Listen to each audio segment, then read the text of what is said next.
Welcome to Books and Ideas Audio, a presentation of the Vancouver Writers' Fest.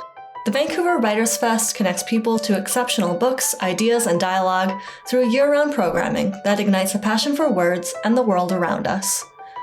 We carry out our work on the unceded territories of the Musqueam, Squamish, and Tsleil-Waututh peoples. This month, we're thrilled to share this conversation with the brilliant Zadie Smith, author of the novels White Teeth, On Beauty, NW, and Swing Time. She talks here with award-winning Canadian author Madeleine Thien about The Fraud, Smith's latest novel, which was named a Best Book of 2023 by the New York Times, The New Yorker, The Walrus, and Publishers Weekly. This event was recorded live on September 23rd, 2023. We'd like to thank our event partners, UBC School of Creative Writing and the Chan Centre for the Performing Arts, as well as Penguin Random House Canada for their support. And of course, thank you to our public sector funders, the Government of Canada, the Canada Council for the Arts, the Government of BC, the BC Arts Council, the City of Vancouver, and CMHC Granville Island. If you're looking for more conversations like this one, we're currently hosting our free Insight series in partnership with the Vancouver Public Library, which runs until the end of May. Every 2 weeks, you can join us at the library or online to hear authors discuss their latest works. Visit our website to learn more, writersfest.bc.ca.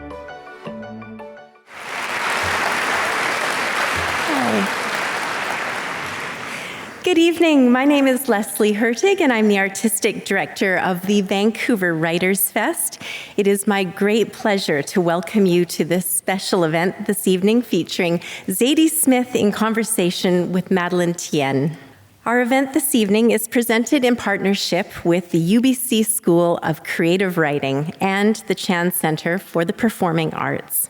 It's thanks to our partnerships with them and the support of Penguin Random House Canada that we are able to offer you, our patrons, this free, accessible event this evening. It's our way of saying thank you for all your support over the past few years while we navigated the challenges of running an arts organization during COVID. Our host tonight is the remarkable Madeleine Thien.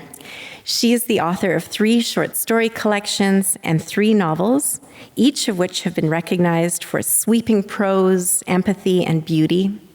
Her novel, Do Not Say We Have Nothing, received both the 2016 Scotiabank Giller Prize Award and the Governor General's Award for Fiction. That book was also shortlisted for the Booker Prize, the Women's Prize, and the Folio Prize. I can think of no better author to discuss The Fraud and the entanglement of history and colonialism, and indeed the characters within, with our special guest tonight. Please welcome Madeleine Thien.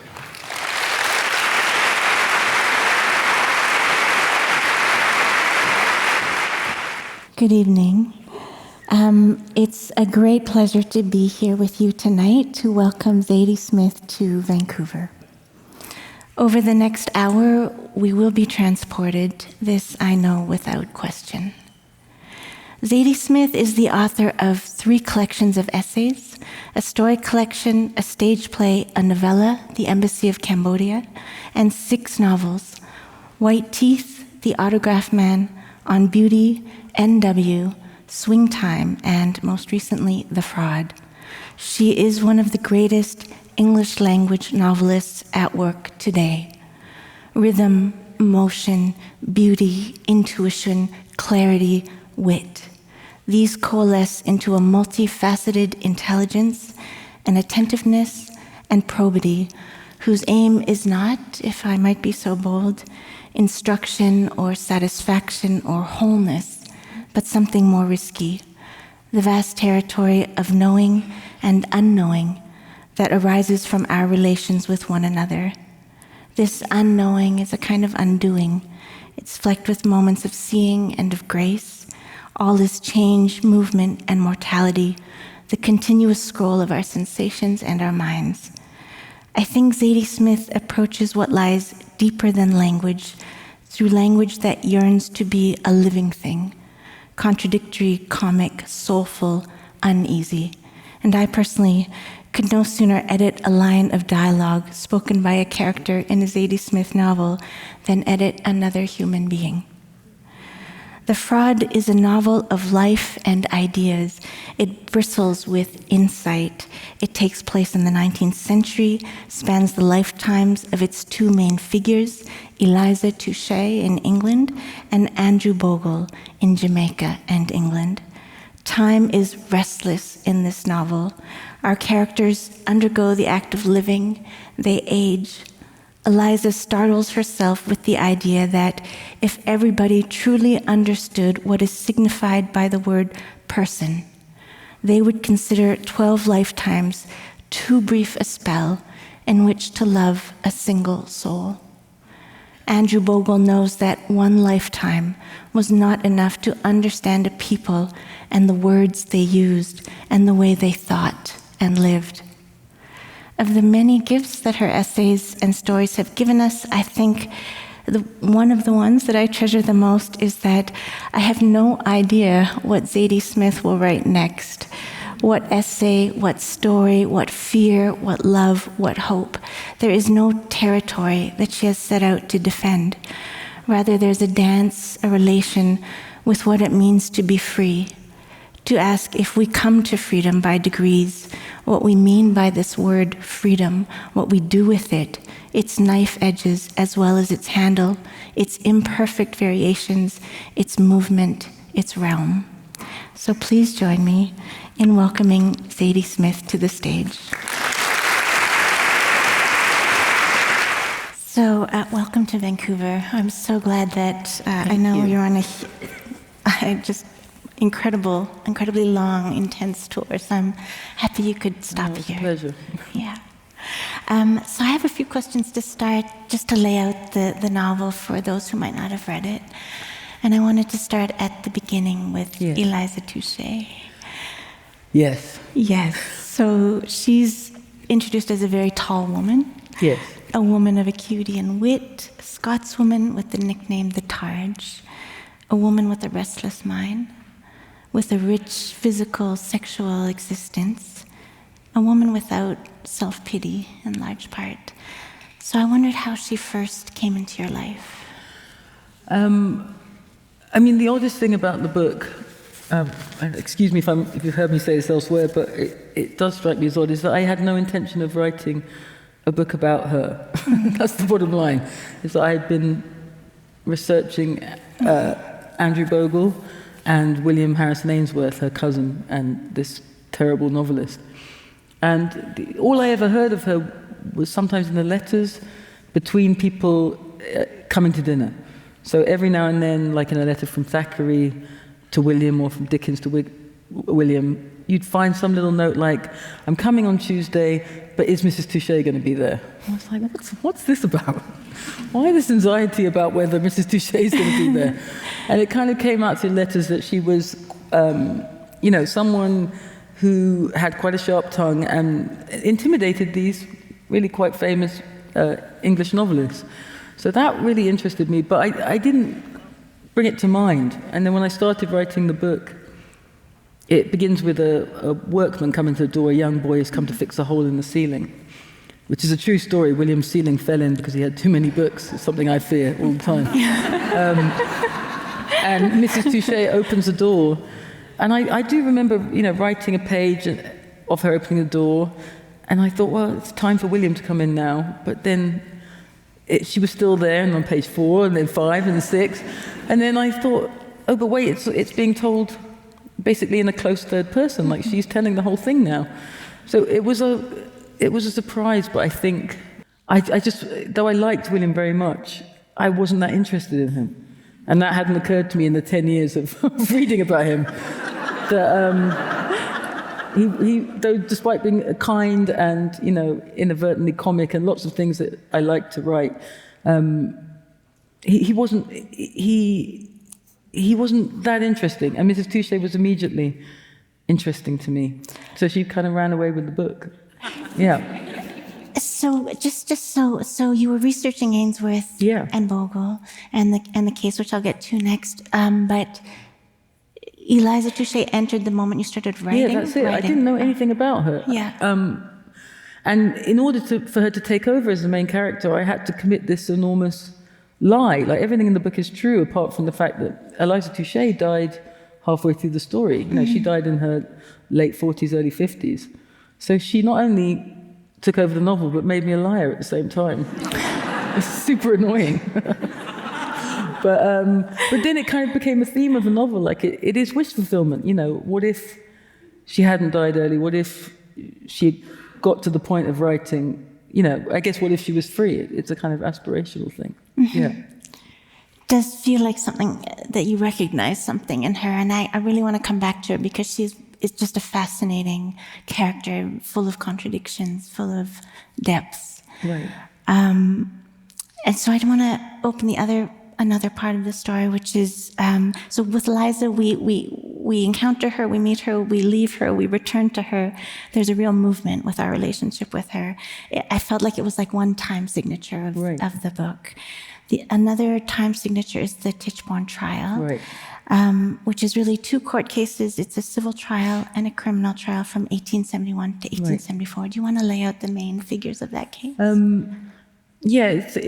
It was a huge event in British life, and one of the things that struck me about it was how utterly forgotten it was. There's something very humbling in realizing you can be involved in the greatest events of your time, and then 40 years later, it's disappeared from the public memory.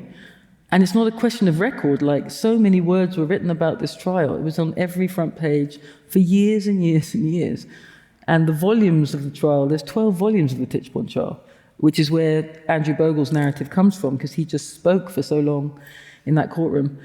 But basically, it's about a young man called Sir Roger Tichborne, who was a kind of Catholic, aristocratic boy with a French mother, grew up speaking French, and went on an adventure, basically as a young man, to Jamaica, but the ship went down, everybody died. But his mother refused to accept it, and she was somewhat estranged from the family. She'd kind of married into it. She believed he was alive. She put adverts all around the world, including finally in Australia, offering a huge amount of money for any information. And about 20-something years later, this man appeared. He sailed from Australia. He was an unlikely candidate. He was 300 pounds, thick Cockney accent, couldn't speak French, totally uneducated. I mean, it was absurd. But he came with Andrew Bogle, who he had met in Australia. Andrew Bogle had ended up in Australia with a wife and children. How they met, who knows? How they cooked it up between them, I don't know. But they turned up. Andrew had worked for the Tichbornes and said, this is him. And the mother believed it.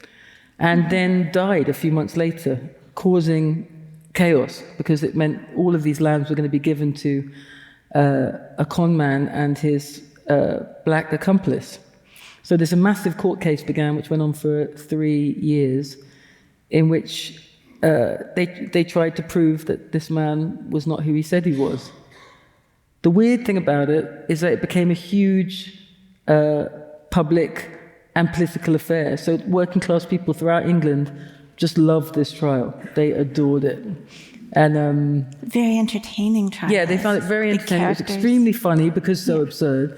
A man who clearly not who he said he was, being confronted with, you know, you went to school here, you learnt Latin, who's Virgil, who's Shakespeare, like no knowledge, nothing. It was really funny, but I think part of going on this tour, I've realized that one of the things that attracted the British audience, not just that a working class man was trying to get some money out of these aristocratic courts, but also the makeup of the trial. So it's an Irish lawyer who's extremely eccentric, almost like Giuliani-like, you know, lots of verbiage and really wild, who was struck off at the end of the trial.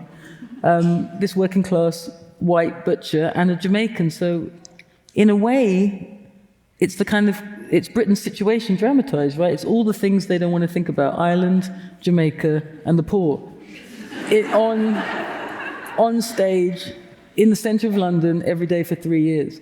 So I think that was what really lit a fire underneath everybody. It sort of revealed to people where a deeper loyalty might lay in terms of when those things were in configuration. Absolutely. And it didn't make sense, but it made sense as far as the injustice of those courts, like when you're reading about boys stealing a sheep and being hung, you know, in the center of town, or being sent to Australia. That had been going on for 200 years, like unbelievable punishments for tiny crimes with very little defense or evidence. You just, you know, you were in the courtroom for a day and you were gone. So I think the anger of that reached its peak in this trial, and they decided not this time, yeah. So I want to bring in this, the third sort of stone in this arrangement, and which is Andrew Bogle. So for those who haven't read the book, this time signature, this timepiece enters almost exactly at the midpoint of the novel. We learn about Andrew's father, Anaso, who was kidnapped at the age of 9, shackled, put on a ship, comes to Kingston, Jamaica, where he is sold as a slave. It's almost like a key change when we get to Andrew Bogle, and I wondered if you could talk about this change in what to me felt like a change in consciousness and conscience in the novel, that relation. Yeah, I mean, when I was writing it, I thought a lot about, I mean, we're about the same age, and I think, do you remember, like, the first Iraq War? I think that's the first time I realized the gap between, you know, how a monstrosity can happen and how middle-class intellectuals can often just sit in chairs discussing that monstrosity for years without actually doing anything. That gap, I remember being quite young, watching it happen, thinking, oh, so this is politics, just people at dinner constantly talking, and being quite shocked by it, you know, because it's your first time seeing it. That there's this, when you're young, you think adults are actually engaged in the political world, and then you're like, oh no, it's just a lot of talk, a lot of dinner, and so I kind of wanted to recreate that shape, you know, because it's not that I think sometimes have an idea of the Victorians in England of not being interested in all of what was going on in Jamaica. That's not the case. There was endless conversation. But it was all, there was so much chatter and so much kind of incredible little ethical distinctions being made. Like a very common argument was, you know, well, these people in Jamaica are well fed and it's hot, and look at the poor on the streets of Manchester and Liverpool and London. And these arguments seemed to us obscene, but they were common sense arguments. You know, people were making them all the time. So I wanted to kind of animate that and see it, because I think the bit of the present discourse which doesn't make sense to me is that if you believe that such systems are run by purely evil people, that kind of gets you off the hook, right? Because it's the same with the Holocaust, or you think, well, it's a purely evil system run by sociopaths. And a lot of the movies show you the sociopathic end, right? The guy who's in the camp, or the overseer with the whip, or so it seems like that's saying truth to power, but what it really means to the viewer is, well, I know I'm not that person. I'm not a sociopath. So in fact, it completely gives you a very odd picture of how these systems are built. I mean, of course, sociopaths are necessary always, but they're a very small part of it. The much larger part is people making money, people getting on with their lives, people who like sugar in their tea, people who just aren't thinking about it that much. It takes a very broad system of people to allow such a system to continue. So I kind of wanted to portray all the different varieties of that, and on the other side, all the different forms of activism fighting against it, which also have their heroes and their, you know, sentimental people and half-blind people, but it's very broad, you know. So that was part of the idea of the book, that it would begin in these kind of chattering spaces and then would, you know, like fall into the void, I guess. Well, it's such an interesting thing, because Eliza Touche lives in a world, a literary world. She's surrounded by famous novelists, writers, Dickens, Thackeray, Ainsworth himself. But I was really moved by a note at the end of the novel, in the afterword, where you mentioned that we do have the transcripts where we hear Andrew Bogle's voice, and that some of this you included, and then you spoke of Andrew Bogle's narrative genius.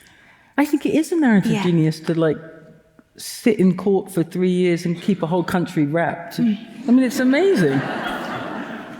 And what he said was written down verbatim on the front pages, and people were really fascinated. And maybe they didn't even know why they were fascinated. Like the whole life story from, kidnapped and brought to Jamaica, then brought to England, then he marries 2 different white women, one after another, many children. One of his children was in court every day, Henry. I think that must have been completely fascinating, to see that life and to hear him tell it so acutely, so clearly, sometimes with humor, sometimes scathingly, but he really knew how to tell a story. And I think the thing which was so odd about him is that though it was obvious he was lying in this case, I don't believe he really thought that this man was Sir Roger. His whole affect was of absolute sincerity. So I think that he became such a national hero for telling a lie so beautifully. I think that's the best way you can put it. Yeah.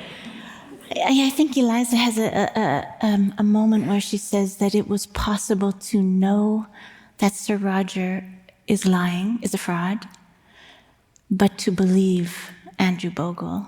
And this idea, and in her mind, she puts to know in quotes and to believe in quotes. Right. And it's a very interesting moment in a way, because there's this sense that it's possible that in a web of fraudulence, Right. there is what she senses and feels in her gut, and what many people seem to feel was that there was a good man, Right. an honest man, who could also, an honest, good man who was within a deceptive framework. Right. Yeah. And also I think a lie can tell the truth about a corrupt system. Like, one way of interpreting it is that Andrew is there looking for reparations, basically, out of the British state through their courts. And we see something similar, but much less edifying, I think, in the OJ case, where you've got corrupt courts and a lie passing through that court, which we all know is a lie, but the major problem is that this court has been lying for 100 years. It's been creating these demented cases. So sometimes this fictional version of the truth can break open the system, which is itself corrupt. So that part interested me too. But mainly I was just moved by him, just the idea of moving through so many different lives and managing to keep your sanity, which seems to me very hard. Mm-hmm. And this kind of sense of privacy he had. He became so famous, but he really didn't give anybody anything intimate. Mm-hmm. And I think that's interesting too, that Eliza so wants to be friends with him, and though he's interested in solidarity between her and him, he's not particularly interested in friendship. And I think she finds that quite hard to understand. Because she's quite voracious. She wants to know everything about everybody. Yeah. Yes, and she believes she has a quite extraordinary perceptive capacities, which she does. Yes. Beyond the norm. But that thing about believing 2 things simultaneously, I thought about, she's a Catholic in the book, and like one of the most beautiful parts of the Catholic ceremony to me is the idea of this bread and the body of Christ and blood and the wine, that it allows this 2 things to be true simultaneously. And I guess when we give up our faith, we think we don't still have that habit of mind, but I think we do have it. We don't have like a sacred place for it, but it's very deep in people, the ability to believe 2 things at once. Yeah. It makes me think, I meant to get to this later, but it feels right now that one thing that I think I found moving throughout is the way in which there are secrets without shame. Right. Eliza's sexual life, she has 2 main loves in a way, and then they're kind of secret from each other, only known to herself in a sense. I mean, I think at one point she says that Ainsworth, who is her lover, is the person who knows her best, and therefore it was most important to keep secrets from him. And almost as if the secret is a form of self-preservation of something. And I was thinking about that when you were talking about Bogle, about his dignity, Andrew Bogle, and he doesn't lay down his life for people to view it. Yes. But I think privacy is part of what a human being is. And that's a particularly very un-American idea, where it's exposure is a person. What you see is the person. There is no place to retire. And I guess when I think about online life, that's what I feel most of all, like seeing it in my children, that the space of privacy has gone. You know, these tentacles reach into your life wherever you are, when you're at home. Once upon a time when we were kids, school was school, and you came home and you had this space to recover your human existence. And that privacy to me is really important. And I think as I've got older, I've wanted to give it to my characters more and more. And that's quite different from the way someone like Dickens operates, right? The moment he's seen someone, he's like a flycatcher. He's like, and he's right in there, all the way down to the most intimate things. And he also assumes that he knows, you know, in a second. You know, he sees you and he can tell you everything about yourself. And he's good at it. And it's funny and cruel. But I guess when you think about characters like Uriah Heep, or you think, I don't believe that the man doing this, and that's not the whole person, it's what you saw. But he has an interest in the caricature and not really in what goes beyond that. So I love comic writing of that kind, but I just also am interested in the fact that you can't guess at somebody's entire personality in 3 seconds.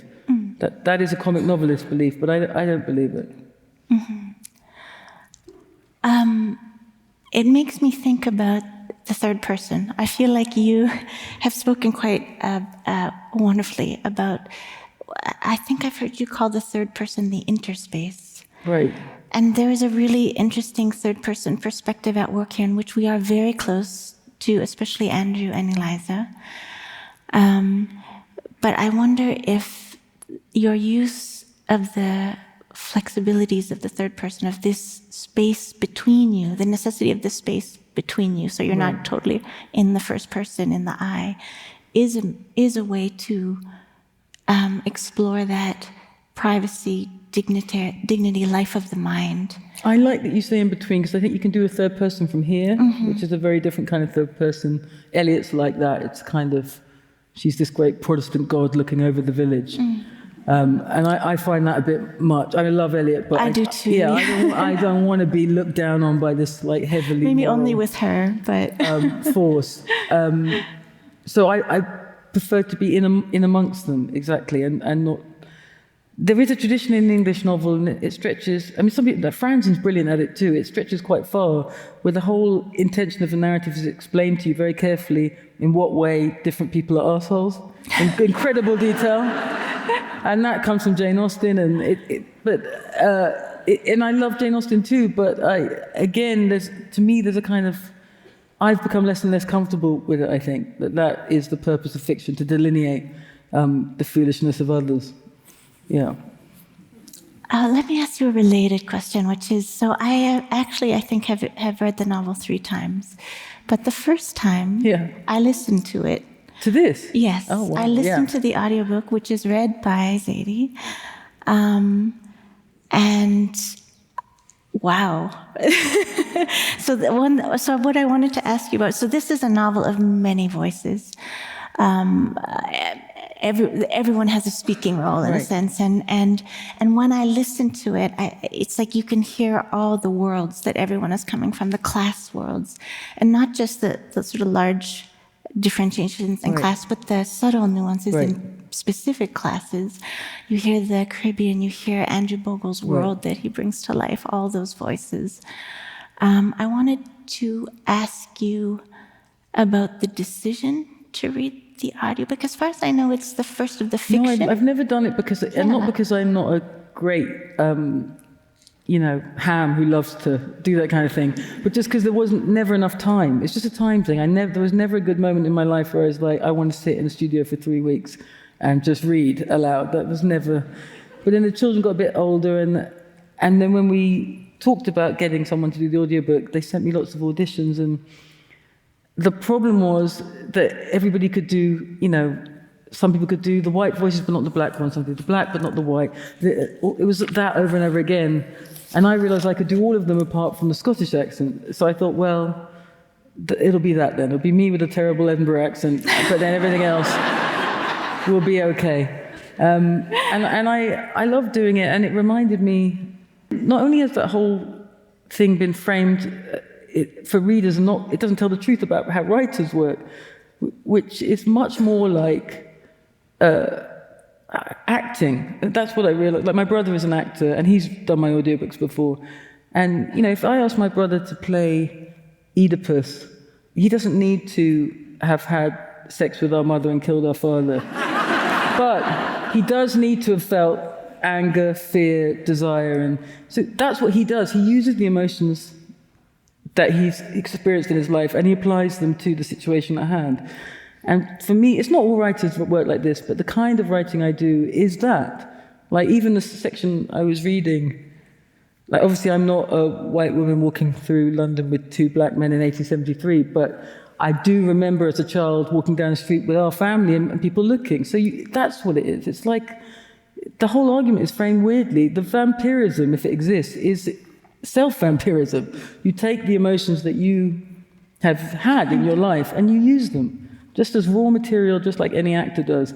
And that might be objectionable in some other way, I don't know. But it's not quite the objection that people think it is, if you see what I mean. Mm-hmm. The person you're stealing from is yourself. Mm-hmm. One thing that happened when I was listening and then reading again, is I was really fascinated that the structure actually lands differently when it came through my ear and when it came through the page. Yeah. So for those, so basically it's 8 volumes, and the volumes are divided into anywhere between 14 and 43 chapters. So these are small chapters, like they fit in the palm of the hand kind of chapters. So when one is reading it, one is aware of this fragmentation. There's an awareness of the creation of the fabric of the story, of the pieces. When it comes through the ear, those demarcations actually... Yeah, you don't notice it so much. Yeah, and it's like all of a whole. What it made me think about was the tension, which I think this is my nerdy question. If it was a tension for you between the creation of that continuous fabric, that wholeness, and this shattering of time. I think I have a problem with facility, like smoothness and... A problem or a resistance? Yeah, I want to resist it, and I think it's because it's something in the tradition. Like, I was reading this Trollope novel a few days ago called The Warden. It's a classic example of what I'm talking about. It's beautifully written. It's so smooth and lovely. It's not long. And in short, it's just about an old warden who has like a hospital on his land, a church warden, with 12 beadsmen in it. And the money for this land was given 400 years ago, and they're all meant to get like a shilling. But the land has grown enormously in value. So he's getting £800 a year, and they're still getting their shillings. He never really thinks about it, but then suddenly an activist says to him, this is an outrageous situation. The land has grown. Why are you not giving the money to these people? And the book goes on, and you think all the way through, it's about to come to this radical conclusion. The warden gives up his job because he's so ashamed by it that they realize this land should be split between these people. This land, you can't just take the profit off land and not give it to individuals. But it goes in its smooth, Trollopian way, and then at the end, just as you think it's about to make this radical turn, it basically says, look, all this fuss wasn't necessary. They're perfectly happy, these people. They've been perfectly happy the whole time. All that's happened is the warden's got his conscience all, tied up. A load of journalists have written terrible things. A load of political people have made a lot of fuss. Wouldn't it have been better if we just left things the way they were? And that thread is so deep in the English novel, that kind of, it's like quietism, and it's done aesthetically. It's like, this was a lovely little village, everybody was happy, the prose was beautiful, and now look, you've come with your... And to me, it's not just the content of English novels, it's something about their form too. Trollope is the most... I had so much fun reading that Trollope. In every airport, I was like, oh, Trollope. Oh, the coziness. And at the end, I was like, what? Are you kidding me? So I think it's that experience of those kind of English books that has made me a little bit suspicious of the thing that people love English novels for. Facility, smoothness, rational story, everything tied up in a nice little bow. Elizabeth will get married to Darcy, and all this kind of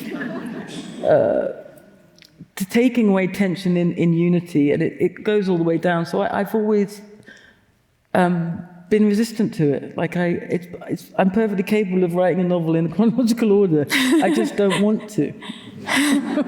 Because I think you need to be kept awake, and something about messing with the form, not only to me feels like real life, that's how I experience my life, in memories that come and go at different moments. But also I don't want that sleepy trolloped brain reading a novel. I don't want it. I don't think it's the time for it. These are really extreme times. I think you've spoken and written about the sort of questions you had about what it would mean to write a historical novel, and a kind of resistance to even that term in a way. Right. And a sense I felt that not wanting to write the kind of novel that takes refuge in the past. Right. That's exactly right. Yeah, it takes refuge. And then I think quite conceptually in the heart of it, there is a question about the fraudulent way we construct our histories. Yeah, I mean, I really noticed it. Even while I was writing this book, several members of our delightful Tory cabinet wrote single-volume histories of the Victorian period. And they're so... they're just berserk, these books. They're so sentimental.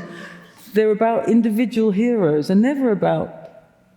when I look at the Victorian period, I see 100 years of radical working class activism. It just goes on and on and on and on. And it's not mentioned in these books. And part of it, I think, is embarrassment on the part of the Tories. They want this kind of chocolate box Dickens, who is part of Dickens, but it's not all of Dickens. But they don't want to talk about, the 1834 Reform Act, which creates the England that I live in, with public schools, hospitals that will one day become free to all, common lands, parks. That's made by the Victorians, not by Boris Johnson. So I think it's in their interest to imagine the Victorian period as a place of high Tory romance and individual heroes going off to India and Africa and all this nonsense. But actually it's a time of people fighting the aristocratic element in England for their rights to the commons. And it happens in England, it obviously happens in colonial Jamaica and India, it's happening everywhere. And so I really felt that writing this book, that not only is it about, I suppose Americans would think only of, oh yes, they don't talk about plantation slavery in England, write a book about it. Well, yes, that is true. But what they also don't talk about is 100 to 200 years of solidarity in terms of working people in Manchester, in London, in Liverpool, in Cardiff, making an analogy between the labour they were doing and the unpaid enslaved labour in Jamaica. That was happening. So you lose twice. You lose both the truth of the monstrosity and this continual action against it. Should we get to the way fraud is used in this book? Yeah. Yeah. Do you want to? I mean, so many.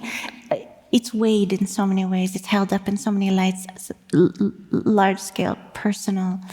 I mean, the big fraud is the one just described between England and Jamaica, and between the ruling class in England and working class feeling in England. That's the biggest and most heavily weighted fraud. But I guess that's the essayistic bit of my brain. I'm always thinking of different varieties of the same problem. Some of them are benign, like it's not such a terrible thing to be a fraudulent novelist, to be a not very good writer. That is a very minor crime in the history of human crimes. But that's the kind of comic turn of the same thing. When it comes to the relationship between England and Jamaica, that's the criminal kind. That's hundreds of years of criminal disguise and delusion. So I think when I'm writing novels, all parts of the arc interest me, which I know can seem uncomfortable, like what is the comic doing with the tragic together? I guess that's the question people have. But to me, life is like that.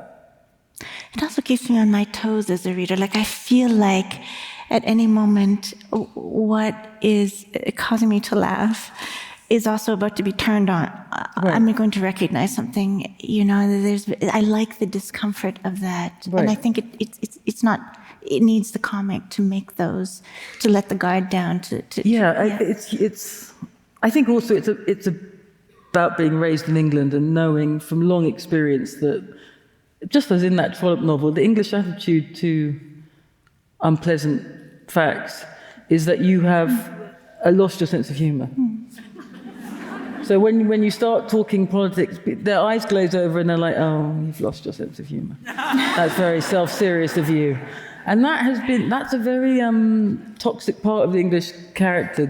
They are, in my view, if I can be a nationalist, the funniest people on earth. They are so funny. But it has always been used as a way also of kind of making sure you stay in good humor and don't be heavy and don't drag things down and don't get stuck, mired in these unpleasant matters. So I really, it was a kind of challenge to write a book that seemed charming until it wasn't. That was really the whole idea. That's a great way to describe it. I did want to end with a question. Well, actually two. I have one for the end, but about freedom. Yeah. It's a word that also is held up in many different lights in this book, and I think that's that movement between Eliza and Andrew, and what freedom, very important matters of freedom, of course, with Eliza, but it's of a totally different nature when it comes to Andrew Bogle. And it was very striking to me how Eliza envies the freedom of Ainsworth, the novelist who can go anywhere, go and write, go to Italy for 6 months, just announce himself as a writer and live that life. This is not a freedom that she has. She envies this freedom of movement. And then there's that mirroring where Andrew's son envies Eliza's freedom of movement. Everybody's envying a different liberty. I mean, freedom to me is a word of, like, it's so devalued. It's it's almost impossible to say because it's so abused. But I guess from the beginning, for me, what I've always thought is that if the way it's used in the West as liberty, that's what it basically means, the freedom to do whatever, it is to me not the most significant freedom. And it kind of, it pains me when Eliza has those, like the beginning of this kind of almost neoliberal idea we have now, that the happiest person is the person with least attachments. That's the dream, right? So all the tech stuff pretends to have no material. It just floats in the air. You're happiest if you're single. You're happiest if you're young with less connections. Freedom is about the absolute. Yeah, just having not being tied in any way. And to me, the things that Eliza envies in William, it's the wrong metric. The question should be, does your life have more or less meaning? Meaning is what is of value. And meaning to me is a kind of freedom. Privacy is a kind of freedom. But these are about layers of meaning. And I think the Victorian period is the beginning of us believing that freedom is the freedom from things. You know, as long as you're free of God and free of ties and you're like this little capitalist node who just goes around buying things, this is ultimate freedom. And I don't feel that way, And so many discourses get trapped in it, and particularly the feminist one, I think. And I remember for myself, like being the kind of feminist Eliza was, believing that everything that tied me in some female way was an oppression. And it took me getting older to realize that, my children, my family, they're not an oppression, they're meaningful. That's an added meaning in my life. And what capital is always trying to sell you is the idea that you don't need all you need is to buy, you just need to buy things. Just keep buying things, and that's freedom, that's your real freedom. And the Victorians begin that concept, and you see Dickens in his visiting these capitalists up north and admiring exactly that idea. But I hope Eliza, by the end of the book, realised that her life, though frustrating often, it's not that it isn't frustrating, has layers of meaning that I think Williams never comes close to. Yeah.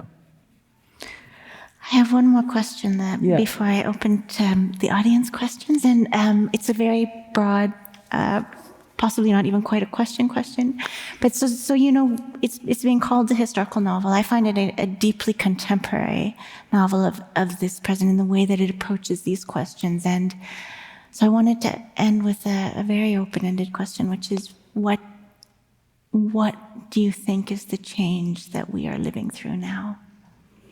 The change we're living through, I don't think it is a change. I'm no expert, but it seems to me just like an intense escalation. One way to think about slavery in Jamaica is it's an extractive industry. It uses people's bodies, it destroys the land, and one of the things which is less, I think, known about it is that it was an incredible boom. You could make an enormous amount of money, but for quite a brief time, because it's extractive. So it was failing by the 1810s, and so unfortunately the cynical interpretation is that all those activist movements only really worked when you couldn't actually make much more money out of the situation anyway. But those kind of extractive industries, that's what I guess that's what I see now, an escalation of that idea, that you can just keep on taking. This new wave of AI is a fascinating example of it. And that those incredible land grabs and in case of tech, consciousness grabs, which have the same peaks, are going to have the same troughs. Like, you can't extract that much from people without terrible crashes. So, yeah, I wonder. And all the way through writing it, I thought about the environmental situation. It just seemed to me so similar in structure. It's that Chesterton line, he says, a thing too big to see. Slavery was like that for so many people, and the environment is like that for so many people. It's terrifying. It's everywhere, it's all around you, it's the basis of your existence, and yet, you know, like all the failing people in this book, we are still getting on planes, we are still buying plastic water bottles, things that would seem like actual insanity, I imagine, in about 20, 30 years. But it's incredibly hard to face the reality.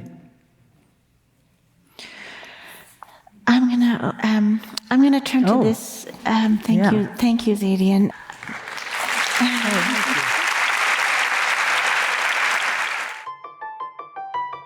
You have been listening to Books and Ideas Audio, a presentation of the Vancouver Writers' Fest.